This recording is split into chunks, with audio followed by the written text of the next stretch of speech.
සුබ දවසක් හැමෝටම. සුබ කියලා කිව්වට මේ වෙදිත් අපි හැමෝම ෂොක් වෙලා ඉන්නේ නේද? ටික්ටොක් අපිට කරපු විනාශයට අපේ ගෙවල් දොරවල් යාන වාහන ඒ ඔක්කොම වැඩි අපි දන්න කියන කට්ටිය මොන තරම් දුකක්ද නේද? හැබැයි අපි හැමදාම දුකෙන් මිලිලා ඉඳලා හරියනවද? නෑනේ. ඒකෙන් අපිට රටට කවදාවත් හොඳක් වෙන්නේ නැහැ. දැන් අපිට තියෙන ලොකුම ප්‍රශ්නේ තමයි මේ විනාශයෙන් පස්සේ රටක් ජාතියක් විදිහට අපි ආපහු නැගිටින්නේ කොහොමද කියන එක. සාමාන්‍යයෙන් මේ වගේ නැචුරල් ඩිසාස්ටර් එකකට පස්සේ මුලින්දලා ආපහු පටන් ගන්නවා කියන්නේ ඒක කියන තරම් හිතන තරම් ලේසි දෙයක් නෙවෙයිනේ. හැබැයි ලංකාවේ මිනිස්සු විදිහට චැලෙන්ජස් අචීව් කරනවා කියන දේ අපිට අමාරු දෙයක්වත් නෙවෙයි. ඒක අපේ ඇඟේම තියෙන දෙයක්. අපිට ඒ කියන්නේ ඕන තරම් එක්ස්පීරියන්සස් තියෙනවනේ. අද අපි කතා කරමු ස්ටෙප් බයි ස්ටෙප් මේ ක්‍රයිසිස් එකෙන් ගොඩ එන්නේ කොහොමද කියලයි. ඒකට අපිට කරන්න පුළුවන් ප්‍රැක්ටිකල් දේවල් මොනවද කියලයි. අපේ මෙන්ටලිටි එක හදාගන්නේ කොහොමද? අපේ විනාශ වෙච්ච ගම්බිම් ටික ආපහු අපි හදාගන්නේ කොහොමද? ගොඩනගාගන්නේ කොහොමද කියන දේවල් ගැන අපි කතා කරමු.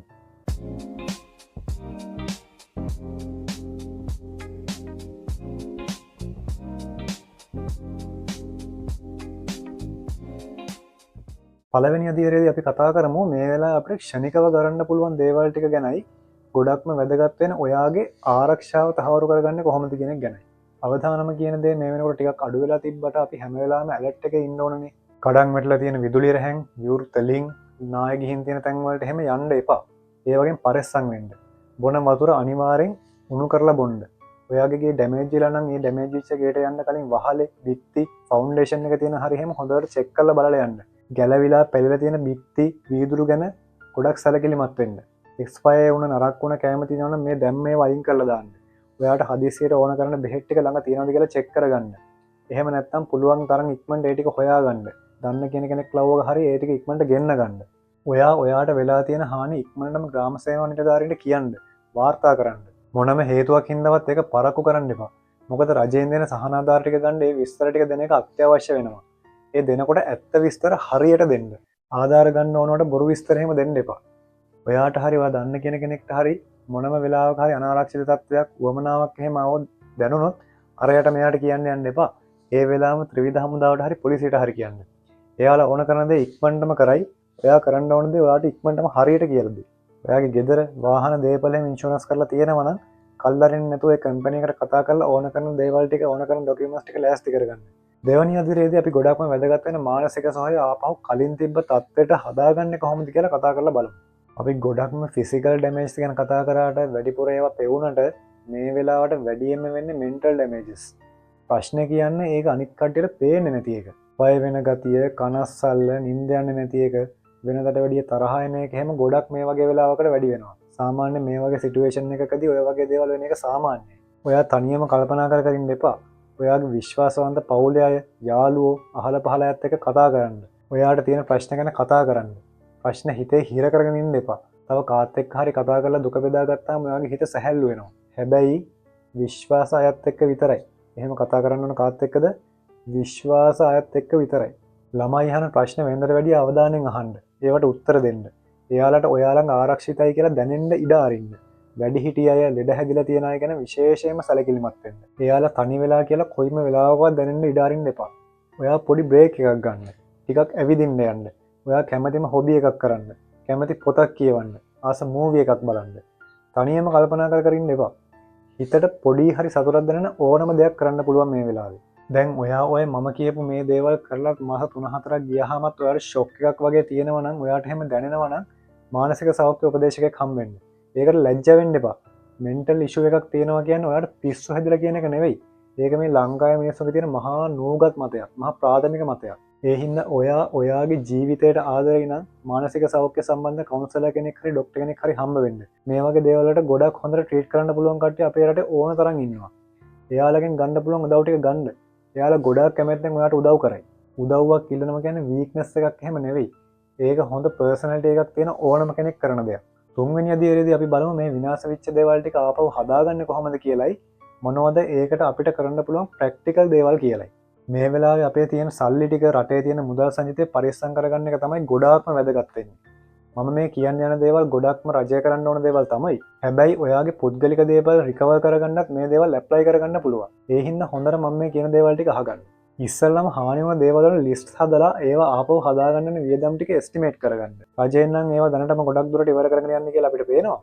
පුළුවන් නම් ඔයත් පර්සනලි ඔයාගේ දේවල් ටික රෆ්ලි හරි හදලා තියාගන්න ඩැමේජ් වෙච්ච දේවල් වල සමරි එකක් හරි කොයිම වෙලාවක හරි ඔයාට ඒක ගොඩක් වුවමනාවේ.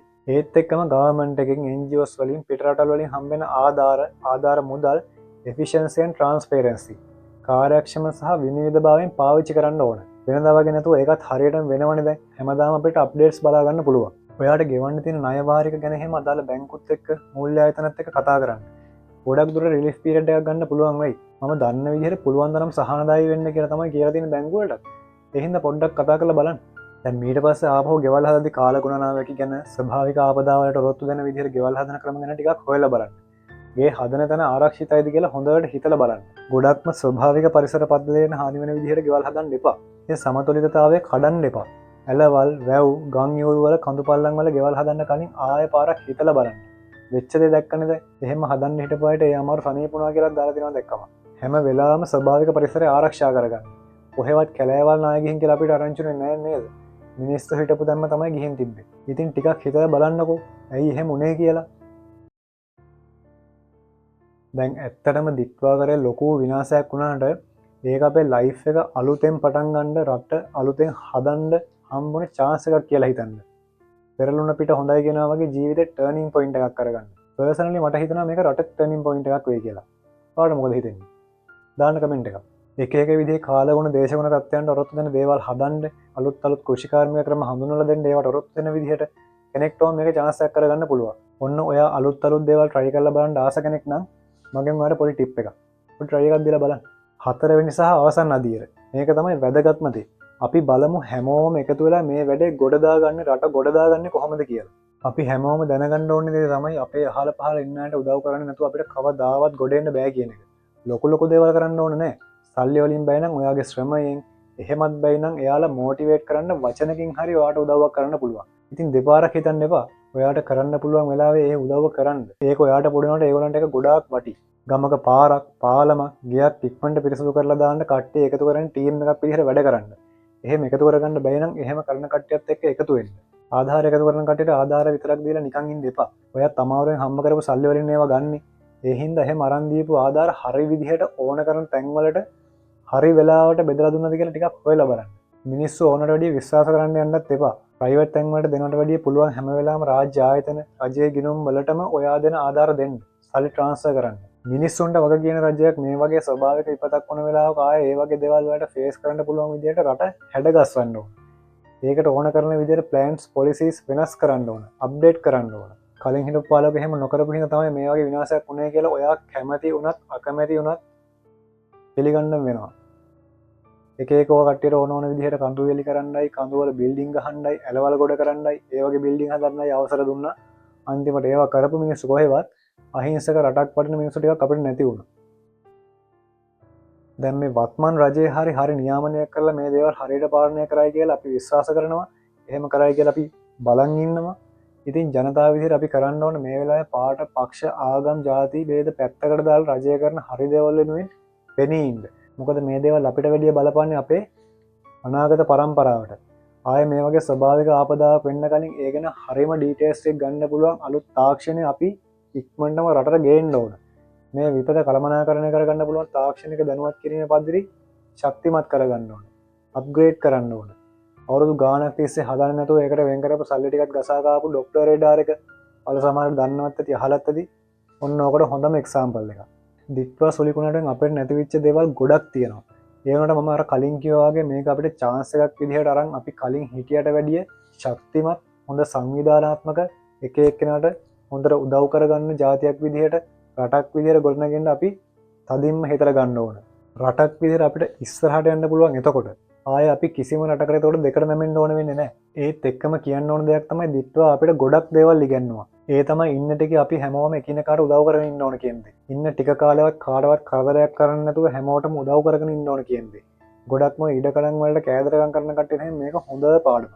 හරි ගයිස්, ඉතින් මම මේ කියපු දේවල් මේ කියන තරම් කරන එක ලේසි නෑ තමයි.